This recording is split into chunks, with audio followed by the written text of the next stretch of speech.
Bismillahirrahmanirrahim. Exercise number 1, unit number 2. We are solving. We are again solving some questions for you for the clarification of concept. Now on the board I have written the part number G. Previously we have learned HCF mean highest common factor, that we have to find the common factor among these numbers, which is highest and which is the highest one and which is the common factor who divide that these three numbers as the remainder come to 0. Okay. Now first is 24, 16 and 40. Again we are going to split that number in prime numbers, prime factors. 24. 2 1s are 2, 2 2s are 4, 2 6s are 12, 2 3s are 6, 3 1s are 16. 2 8s are 16, 2 4s are 8, 2 2s are 4, 2 1s are 2. 40. 2 2s are 4, 2 0s are 0, 2 10s are 20, 2 5s are 10, 5 1s are. Now factors of 24. 2 multiplied by 2 multiplied by 2 multiplied by 3. Now we are going to check. 2 2s are 4, 4 2s are 8, 8 3s are 24. Correct हो गया?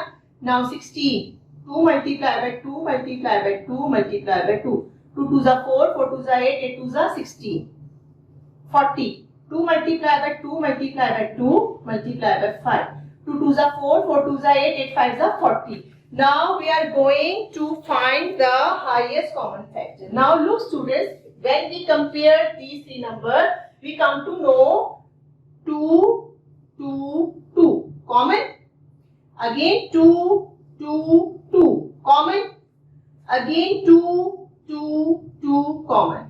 बताने की बात यह है students, ऐसा नहीं होता कि एचसीएफ में सिर्फ आपके पास एक ही कॉमन नंबर है. आपके पास दो से ज्यादा सेम नंबर जो है, सेम भी इसमें तो आपके पास सेम नंबर कॉमन आ गए. समटाइम आपके पास डिफरेंट नंबर कॉमन आ जाते हैं. जैसे आपके पास यहाँ पे 2 भी कॉमन होता है, 3 भी कॉमन होता है. जो नंबर कॉमन है आपने सबको एंटरटेन करना है. आपने किसी एक नंबर को लेकर नहीं चलना. सबसे पहले आपका काम ये होता है कि आप कंपेयर कर लेंगे कौन कौन से नंबर इसमें कॉमन है. जब हमने कंपेयर किया तो हमें पता चला कि जो 2 है वो 3 दफा कॉमन आए, यानी कि 2 कितनी दफा कॉमन आए? 3 दफा, 3 टाइम्स आए. तो आपने क्या किया, आपने उसको 3 टाइम्स लिखा 2 को और उसको आपस में मल्टीप्लाई कर दिया. 2 2s are 4, 4 2s are 8. Answer आया 8. यानी कि आपका जो इन तीनों नंबर का हाईएस्ट कॉमन फैक्टर है वो है 8. 8 वो नंबर है जो कि जब इन तीनों नंबरों को डिवाइड करेगा तो आपके पास रिमाइंडर 0 आएगा और वो 24, 16 और 40 का हाईएस्ट कॉमन फैक्टर भी होगा. अब आप ये देखिए 8 हमें यहाँ नजर नहीं आ रहा, लेकिन जब हमने इसको स्प्लिट किया प्राइम नंबर्स में और कंपेयर किया तो बताने की बात ये, ऐसा नहीं होता कि हमेशा आपको एग्जैक्ट एचसीएफ जो है ना आपको असल सूरत में मिल जाए. सम टाइम वो कॉमन एलिमेंट्स या कॉमन नंबर्स आपके निकलते हैं, उनको मल्टीप्लाई, उनको प्रोडक्ट करने के बाद हमारे पास आता है. ठीक है स्टूडेंट, प्रैक्टिस ही आपको इसको क्लियर कर सकती है और इसके अलावा कोई सूरत नहीं है कि आपको ये कॉन्सेप्ट क्लियर हो जाए. अच्छा जी, अब एक और क्वेश्चन, थोड़ा लेंथी वाला मैंने आपकी बुक से सिलेक्ट किया है. आई पार्ट, ठीक है, आई पार्ट. इसके अंदर है आपके पास जो उन्होंने नंबर्स दिए जिसका आपने एचसीएफ मालूम करना है वो है 70, 175 एंड 140. आपने सेम वही मेथड आपने यूज करना है, प्राइम फैक्टराइजेशन करनी है.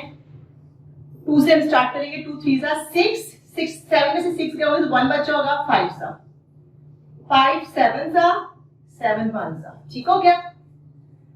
175. अभी जो 175 है ये 2 के टेबल में तो जा नहीं सकता.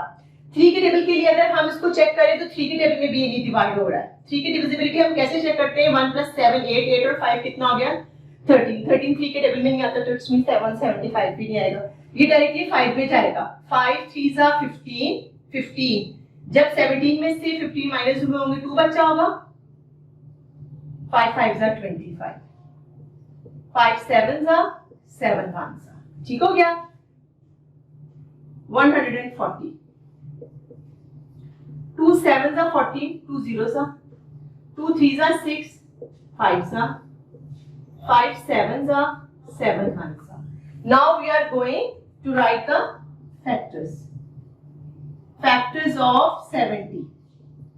2 multiply by 5 multiply by 7. 2 5s are 10, 10 7s are 70. It's mean हमने सही बनाए.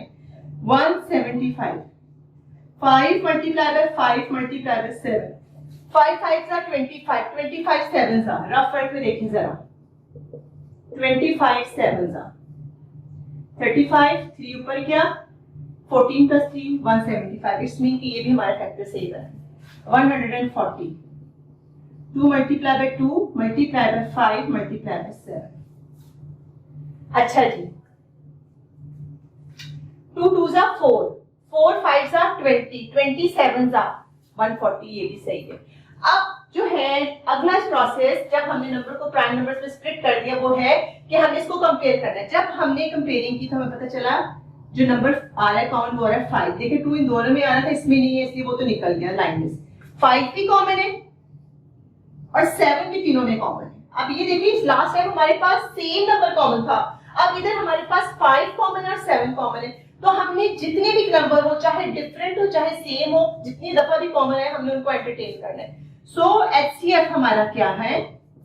5 multiply by 7. जो नंबर कॉमन आ रहे हैं उसका प्रोडक्ट जो होगा, अगर एक से ज्यादा नंबर है तो उनको निकालने के बाद उनका प्रोडक्ट यानी उनका आपस में मल्टीप्लाई करना होगा. आपने जब किया 5 7s are 35.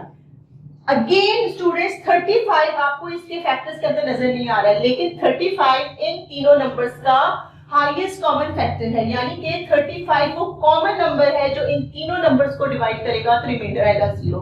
फिर मैं वही बात रिपीट कर रही हूँ, हाईएस्ट कॉमन फैक्टर के लिए लाजमी नहीं है कि जब आप स्प्लिट करें तो आपके पास वो नंबर एक्चुअल हालत में मौजूद हो. सम टाइम आपको कंपेयर करने के बाद, प्रोडक्ट करने के बाद वो नंबर आपको हासिल करना पड़ता है.